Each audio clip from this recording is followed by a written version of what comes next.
जय श्री कृष्ण, जय श्री कृष्ण, जय श्री कृष्ण। जय राधा रानी की जय, जय सिया रामचंद्र की जय, जय वैष्णो माता की जय, जय खाटू श्याम की जय। आज अक्षय तृतीया। आज ঠাকুর সবার সাথে সবার জন্য এই পৃথিবীতে আসেন অক্ষর সবাইকে বর দিতে। আজকের দিন ঠাকুর সবাইকে যেন বর দেওয়ার জন্যই আসেন। এই জন্য মহান প্রাণী বলে হরি বল, হরি বল, হরি বল। হরি ছাড়া যে কিছু নেই এই জীবনে। আমার এই শ্রীমদ্ ভাগবত গীতার পাঠ করার একটাই উদ্দেশ্য, আমার মা বাবার মতন যারা অনেকে আছেন যারা কৃষ্ণ নাম পড়তে চান, শুনতে চান, অনুভব করতে চান, কিন্তু অনেক ক্ষেত্রে তারা পড়তে পারেন না। কারুর চোখে ডিস্টার্ব করে, কারুর বেশিক্ষণ পড়লে বুকে ব্যথা করে, হার্টের প্রবলেম হয়ে যায়। তারা শুধু শুনতে চায়। ওদের সবার জন্য কৃষ্ণ নাম, কৃষ্ণ যেন সবাইকে যেন মঙ্গল করুক। আজ অক্ষয় তৃতীয়ার দিন কৃষ্ণ যেন সবাইকে মঙ্গল করুক। মন প্রাণ দিয়ে কৃষ্ণকে ডাকুন। কৃষ্ণ ছাড়া আর এই জীবনে কিছু নেই। আজ আমি শ্রীমদ্ ভগবদ গীতার সেই পঞ্চম অধ্যায় কর্মসন্ন্যাস যোগের লাস্ট শ্লোক 29 পড়ছি। আগামীকাল থেকে আমি ষষ্ঠ অধ্যায় ধ্যান যোগ পাঠ করব।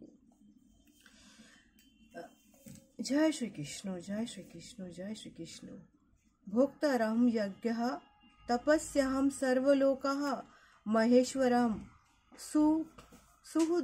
सुहृदहं सर्वः भूतानाहं ज्ञात्वा मां शान्तिं ऋच्छति। অনুবাদ, এখানে শ্রীকৃষ্ণ অর্জুনকে বলছেন, আমাকে সমস্ত যজ্ঞ ও তপস্যার পরম ভোক্তা, সর্বলোকের মহেশ্বর এবং সমস্ত জীবের সুদরূপে জেনে যোগীরা জড় জগতের দুঃখ দুর্দশা থেকে মুক্ত হওয়ার শান্তি লাভ করে। অর্থাৎ এখানে বলছে, ভগবান এখানে বলছে এই তাৎপর্য কি, হে অর্জুন, আজকে তুমি তোমার মনের মধ্যে অসংখ্য অশান্তি হচ্ছে, দুঃখ হচ্ছে, কষ্ট হচ্ছে, কি তুমি যুদ্ধ করবে, এটা সবাই তোমার নিজের লোক, তুমি তোমার গাড়িটাকে নিচে রেখেই দিয়েছো। কিন্তু তার সাথে তুমি আমার কাছে এসেছো অর্জুন। যখন তুমি আমার স্মরণে এসেছো অর্জুন, তাহলে তোমার সব কিছুর দায়িত্ব যে আমি। ভগবান আরো বলছেন, আমি হচ্ছে সমস্ত কর্মের ভোক্তা। এই জিনিসটা যে মনুষ্য উপলব্ধি করতে পারে এই পৃথিবী লোকে, সে হচ্ছে আমার সব থেকে প্রিয়। এখানে ভগবান আরো বলছেন কি, কর্মযোগের অর্থ হচ্ছে পূর্ণ জ্ঞান ভগবান শ্রীকৃষ্ণের পরমতত্ত্ব সম্বন্ধে অবগত হয়ে তার সেবায় কর্ম করা। এই কর্মযোগের জ্ঞান যোগ অভিন্ন, কৃষ্ণ ভাবনা অমৃত হয়ে সাক্ষাৎ ভক্তিযোগ।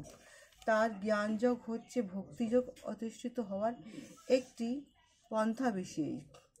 শ্রীকৃষ্ণ ভাবনা অমৃত অর্থ হচ্ছে পরম তত্ত্বের সঙ্গে আমাদের সম্পর্কের কথা পূর্ণরূপে অবগত হয়ে তার সেবায়, তার চরণে নিজেকে সমর্পিত করে দেওয়া।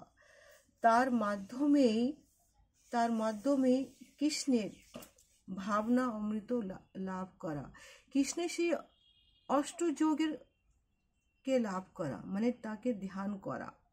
অষ্টযোগ কি?